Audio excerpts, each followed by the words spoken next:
All right, good morning. I'm Lieutenant Nick Butler. We're going to start off this morning with Lieutenant Nyberg from the Crimes Against Persons section talking about the homicide from the weekend.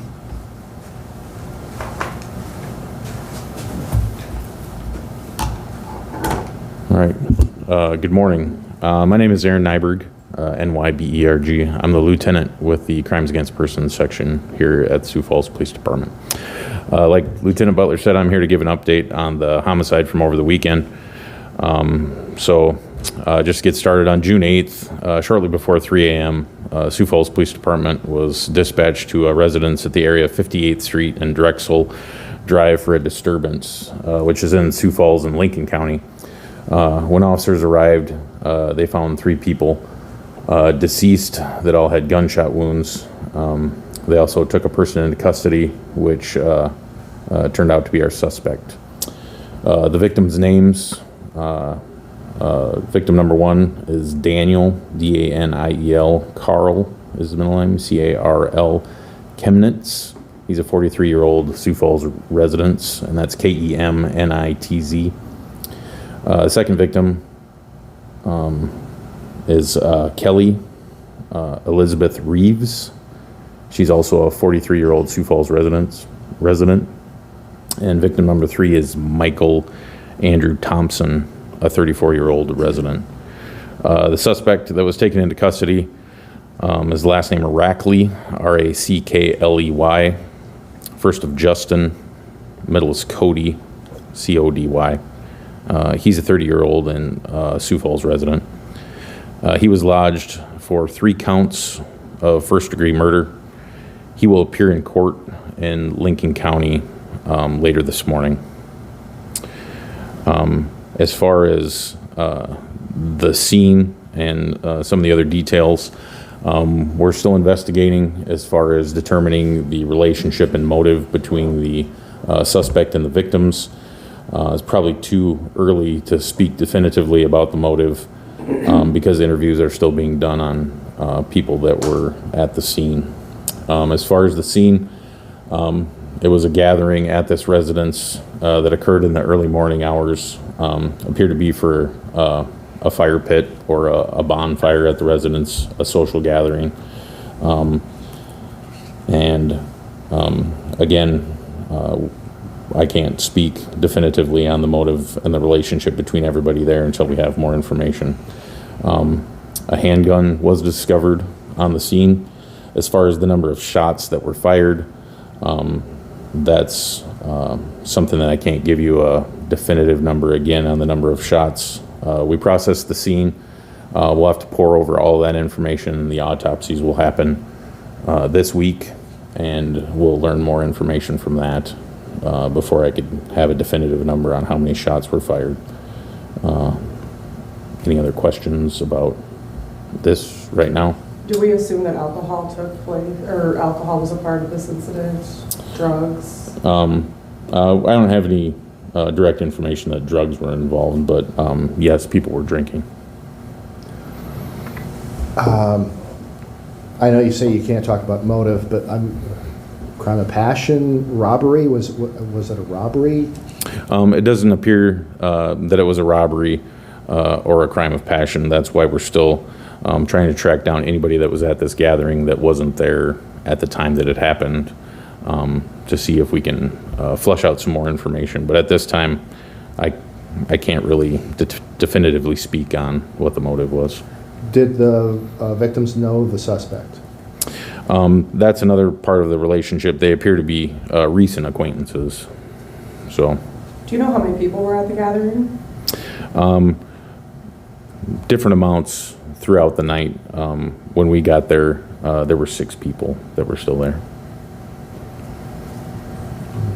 And just the last time Sioux Falls had a homicide that involved 3 or more victims was 1973,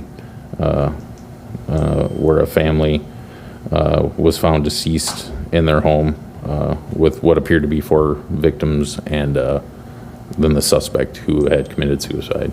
So, when was that? What year was that? 1973. So. Were there kids? I mean, were there kids involved in the incident? There are kids that were there but had no involvement. Inside sleeping. Yeah, exactly. So, So the right. number of people just varied throughout the night. Yeah, there were some people that had been there and then had left. So Are we talking a dozen? that's probably a fair estimate, although I can't tell you how many were there for sure. But I imagine chaos breaks loose. Did anybody leave the scene, do you know? Or did everybody stay on the scene and wait for police to arrive? some people did leave the scene. And again, we have names and are working on making sure that we can try to interview everybody that was there. And it's a residential area, so were there cameras? Are you guys looking at camera footage? There is camera footage that has been collected from several houses in the area, so that's also footage that has been gone over, and there's more of it that needs to be looked at. So, Lieutenant, can you talk about how you try and piece something like this together? sure, it goes from the initial scene where it was very chaotic for the officers, and our patrol officers did an excellent job when they responded out there as far as taking control of things. And then once they have control of things, we can slow way down and make sure that we block off a large enough area so we can conduct our investigation and move slow enough. Any of the neighbors out there would probably tell you we were out there until into the evening hours on Saturday,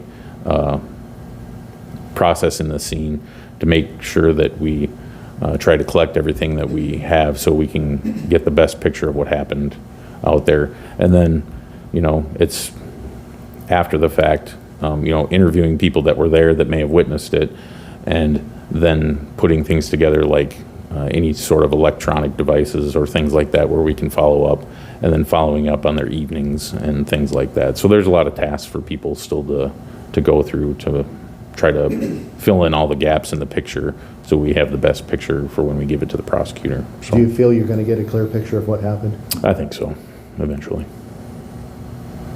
All right. I'll turn it back over to Lieutenant Butler. Thank you. All right, so I'm sure as you can see, there's quite a few things in the log from over the weekend. We're just going to touch on a few of the more important things, and if there's any calls that you had questions about that I don't cover, feel free to ask. We'll start off by talking about the incident from the area of 57 or 56th and Dunlap. That was from the 9th. About 5 o'clock in the morning, officers responded to calls of a subject with a firearm in the area of 56th and Dunlap. When they arrived on scene, officers confirmed that the suspect did have a gun, and they pursued him into a residence in that area. They did a great job setting up a perimeter, calling out the people from inside the residence, and were able to identify the suspect and take him into custody as well. The suspect in that case was charged with aggravated assault, committing a felony with a firearm, possession of a firearm by a known offender, and threatening law enforcement. That suspect is last name Morris, M-O-R-R-I-S, first name Keyshawn, K-E-Y-S-H-O-N, 8/13 of 99. Any questions about that call in particular? There were no injuries or anything associated with that. One additional weapons violation, which a press release was completed at the time, was in the area of Carter Place and Pam Road. In that instance, a reporting party said that someone had attempted to stab somebody within the residence. Officers responded, established a perimeter around the residence, and eventually were able to determine that the suspect was not inside, and they were able to clear that scene with nobody being injured. There will be follow-up that's done on that, but I know that did have some attention over the weekend. Was there an arrest made on that one yet? Not yet. No, detectives will be looking into that one. The last thing we'll talk about was there was a pursuit early this morning. That pursuit was initiated by the South Dakota Highway Patrol regarding a stolen vehicle. An arrest was made. Sioux Falls Police Department assisted in the search of the area and the apprehension of the suspect. We did not participate in the pursuit. So.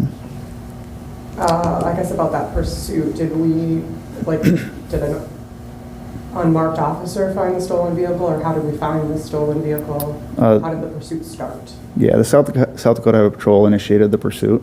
I'm not sure what kind of vehicle they were driving. Typically, when a pursuit is within the city, if it doesn't fall within the parameters of our pursuit policy, then we'll assist at the conclusion of the event, which is what we did in this case. Details of the pursuit itself I'd have to refer you to the Highway Patrol. I'll go back a little bit to the Yeah. handgun incident. Why? Like, what happened? Why was there a subject with a gun and where? That's a good question. Yeah, Yep, sorry. those My brain's those are not things that working well. those are things that I like to say that a lot of times the arrest of an individual does not necessarily mean the conclusion of the investigation into the case. So there are still details that we'll need to follow up on, but at least in that case, we did have a suspect that was arrested. So, any other questions? I'll turn it over to Keith. Sure. Yeah, just, again, speaking to the events there, especially, the homicide issue, just obviously challenging. People will notice that, pay attention. I think it's a good glimpse too of just what law enforcement is like. From the initial chaos of that patrol response to obviously multiple people, injured or killed, suspects still on scene. It's just the professionalism of our department, witnessing this on full display. Very, very proud of our team and how we responded to that incident. Our condolences go to the families who lost loved ones, and obviously loss of life is senseless.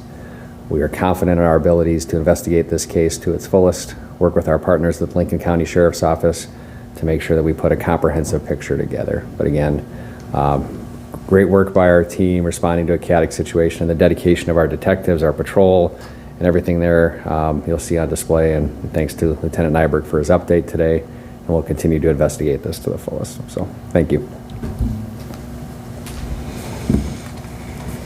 All right. Have a good afternoon.